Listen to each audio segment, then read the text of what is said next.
Now that some GPUs are becoming easier to find, it's time to update my pure performance build guides. This entire PC costs right around the $1,250 mark, and as long as you can find this GPU, you'll be all set. The super high-end RTX 50 series cards are still MIA, but the more mid-range cards like this one are becoming easier to find. If you search on PC Part Picker or ideally a tool like Track-a-Lacker, you'll be able to snipe RTX 5060 Ti's, 5070s, and even 5070 Ti's if you have some patience. Or for like the 6 of you that do live close to a Micro Center, you're probably already good to go at this point. Regardless though, today I'll walk you through all the parts inside of here and we're gonna benchmark the heck out of it, so let's go.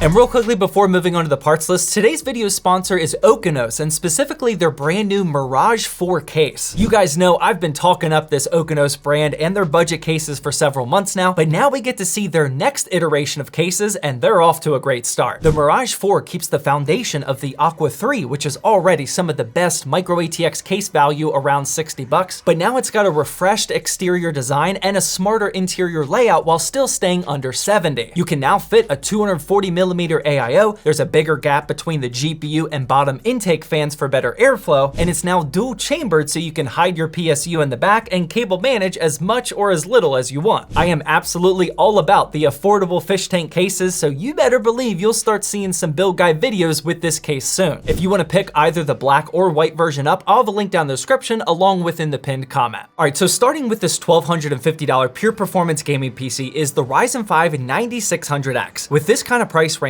we're absolutely going to be going with AM5, and I wouldn't even consider an Intel option right now. A Ryzen 5 is probably going to be the most realistic pick, so we have a healthy budget remaining for our GPU, and I would go with either this 9600X or even a 7600X depending on where you buy it from. I only paid $177 for mine, but that's because I was willing to shop on AliExpress. By the time this video goes live, who in the world knows what that price will be, if there's tariffs, shipping delays, and all that. If you don't want to buy from AliExpress, then a 7600X can be found for around the same exact price point, but since the 9600X was possible, that's what I decided to go with. Like I always say, as long as you buy from a reputable seller, you shouldn't have any issues, and this allowed me to save almost $50 compared to a 9600X from Amazon or Newegg. But again, either this or the 7600X will be perfectly fine in a build like this, it doesn't really matter. After that, we have the motherboard, and this is the MSI Pro B650-S Wi-Fi. I scooped this up for a very normal and repeatable price of $150 on Amazon, and I use this board all the time. I wouldn't say that this is an S-tier B650 board or anything, but at this price range, it's been super reliable and consistent for us. Along with solid performance, it's got built-in Wi-Fi, 2 full-sized M.2 NVMe ports, and a BIOS flash button in case you need it. What's also plugged into it is the RAM, and this is the G.Skill Ripjaws S5 32GB DDR5 kit clocked at 6000 MHz. Hopefully you know the drill by now. Any 32GB DDR5 6000 MHz CL30 rated kit will work, and the brand isn't super important in my opinion, but I do often resort to this S5 series because it's always available around this $100 price point and it works pretty well. There are usually some silicone power options available a bit cheaper than this. I usually go with the Ripjaws though because the Expo rating seems a bit more consistent to use, but your mileage may vary. Next up we have the SSD, and this is yet another Clev Crass C910 1TB NVMe. This has been pretty much my default option for Gen 4 drives lately. It's usually right around the $50 to $55 mark, and I love how it comes with the heat shield uninstalled. When you have a motherboard like we do with a built-in heatsink for the SSD, you don't have to install this heat shield and you can just leave it off. This ends up saving time from you trying to remove a pre-installed heatsink for the SSD, and you can always just install the heat shield on here if you do need it. This Gen 4 drive isn't breaking any speed records or anything, but here's where we want to keep the costs down so we can put more of our budget into the performance impacting components. And speaking of which, for our 9600X or whatever CPU you go with, you'll want to keep those temperatures down, and here we're going with an AIO, but not breaking the bank. This is the Thermalright Aqua Elite 360 ARGB Black, and I know AIOs usually don't make it into the pure performance build guides, but here I think it's not a bad idea. To be honest, the 9600X is easy to keep cool these days, but a good air tower cooler costs about $30. And this AIO is only at $51, so for $21 more, it feels like a no-brainer. My total build cost, as we'll see in a minute, didn't even get up to $1,250, so I had a bit of budget to play around with, and keeping your performance impacting components cool is definitely a top top priority. This case also didn't have anything up here at the top, so it was just begging to be filled out with a 360mm AIO. And speaking of which, this is the newish Montech XR wood. I was already a huge fan of the original Montech XR, and I've even called it multiple times the best ATX case value that you can find with pre-installed ARGB fans. This new model now adds some wood grain action into the mix, and honestly, I'm all for it. For $80, we're getting a pretty solid construction, 3 pre-installed ARGB fans, and just a touch of the wood grain. Now, I do think that this is some pretty solid value at the $80 price point, but Montech needs to be careful here. The reason why I like the XR so much is because of the value, and around the $70 mark, it's almost unbeatable for ATX cases. But now this XR wood model increases the price by $10, but it doesn't really add many features. It definitely doesn't do a whole lot for cable management, and as you can see on the Twitch live stream, where I build all these PCs by the way, you can see the starting point of this case was pretty overwhelming. I'm not gonna lie, I did not want to see that. I had to use a ton of zip ties in this one, and the final result of my cable management was actually pretty good, but that's not because the case helped me out at all. Honestly, the only reason my cable manage ended up good is because that starting point was so overwhelming that I just got dialed in with using a ton of zip ties, and I took my time with it. Now, it's not really fair to review a case just in case the price goes up, but with this economy and everything going on, that is a very real possibility, and again, at $80, I do think it's good value, just don't pay more than that. The other reason my cable management didn't look too shabby was because I didn't plug any cable extensions into this XPG Core Reactor 2 650 watt power supply. This is actually a tier A+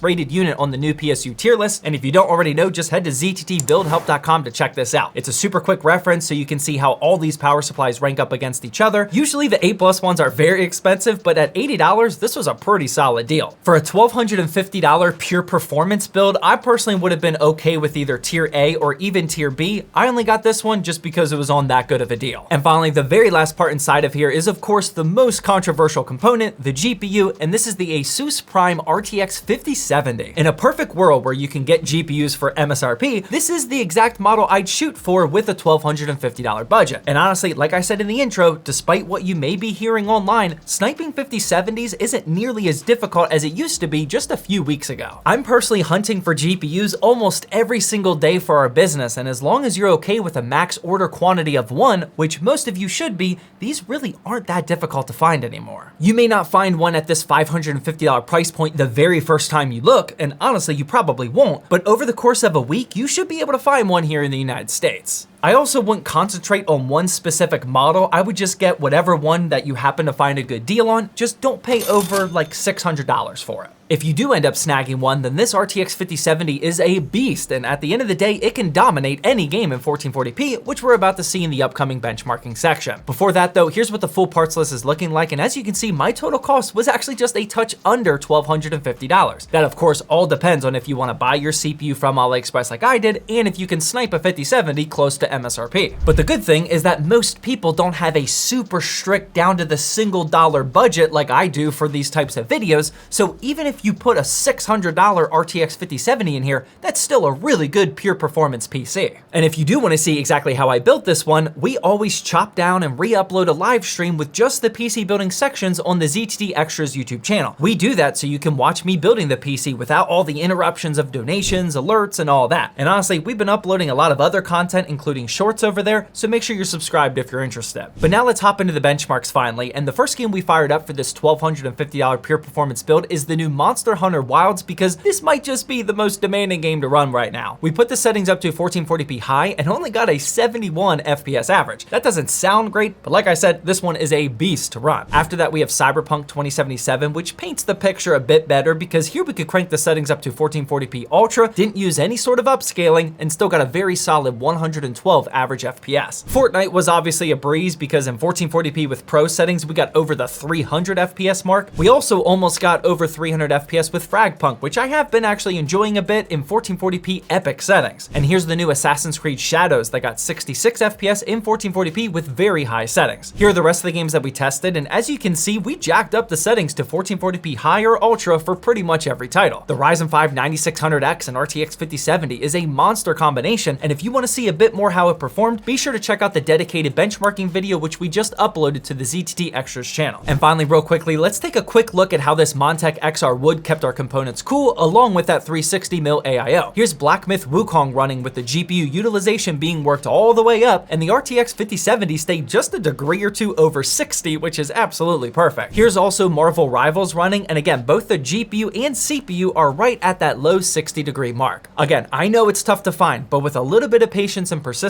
the RTX 5070 is a pretty solid choice for a $1,250 pure performance build guide video. The other GPU that I would consider putting in here is an RX 9070, but unfortunately, those have been even tougher to find closer to MSRP, at least for me. But if you want to compare how someone else in our community built a similar $1,250 price gaming PC, then feel free to check out the video that's on the screen now.